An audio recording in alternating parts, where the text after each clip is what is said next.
Welcome to one and all. Today, I, Nishank Pradeshi, would like to present my views and opinions on the topic how to sell without being too salesy or without actually selling. So, sales. Okay, so sales is a very dirty word for most of us. We most have a pretty allergic reaction around that word, which is justifiably so because of most of the experience we have with salespeople. You ever regret that marketing call where the pushy telemarketer just let you in politely into the call? Or you ever had that experience before? Trust me, I also had that before.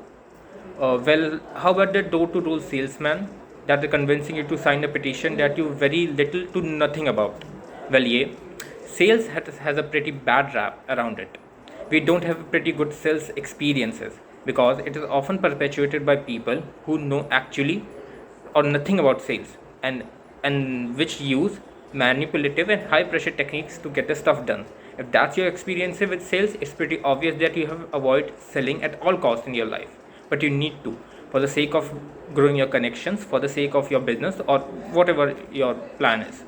So let me give you a different perspective and idea of approaching sales. So let's start with what does it mean to sell?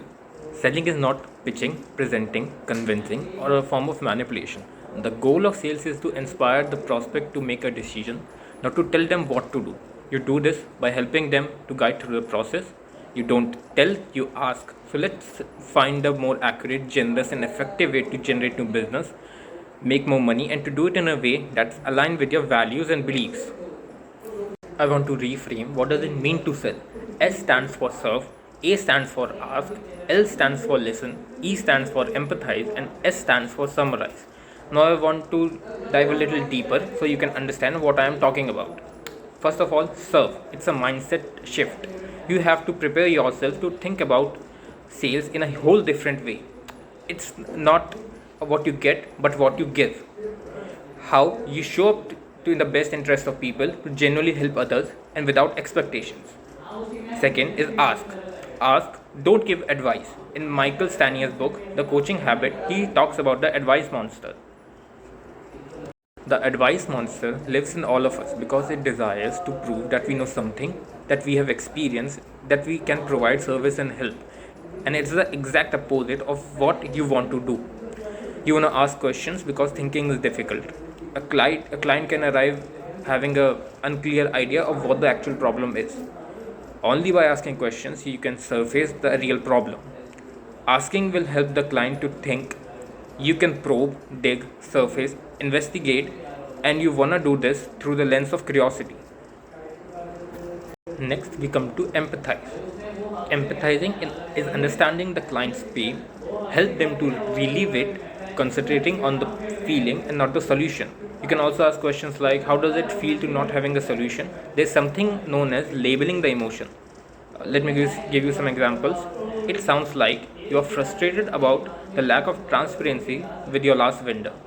Or it sounds like not having a solution is costing your company several hundreds of thousands of dollars in sales each year.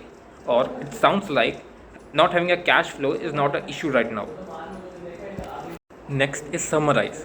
Summarizing is an opportunity to demonstrate you understand. Put everything together and play back major points.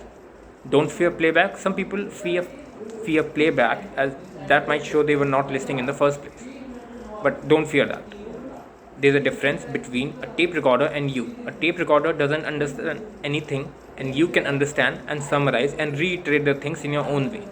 Get clarification and confirmation by asking and summarizing. Like, if I understood you correctly, here's what I gathered: point A, point B, and point C. Is that correct? Is there anything else? And when you ask questions, the other person feels important, like they are in control and they have the power. Asking allows you to gather information and to gain the inside track of people's mind. Asking allows you to get information that the other people didn't get because they were too afraid to ask. Some examples of great questions are: what's on your mind? What would be a great win for us? What's getting in your way to accomplish this or that? What's the real challenge for you? What's open for reimagining? What else needs to be part of the discussion? And what else? And in the last, we come to listen. You want to listen more and talk less. When the client is transferring a signal to you and you are not getting anything, and the client is not having a recognition from you, they will do something known as transferring blind or losing the signal. That means they will lose interest in the conversation.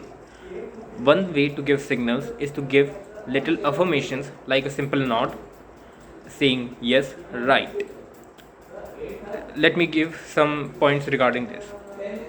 First is full value listening. That is, everything that the client is saying matters. Second is taking notes versus maintaining an eye contact. Always remember, taking notes is way more important than making an eye contact. Third is mirroring. Repeat the last few words that the client says. For example, if the client said, "We want to achieve this and that by the end of this quarter," so you can say that, "Oh, you want to achieve this by the end of this quarter." So that's all about it. Now you have all the points of acing a sales pitch, and you can practice this whenever you want.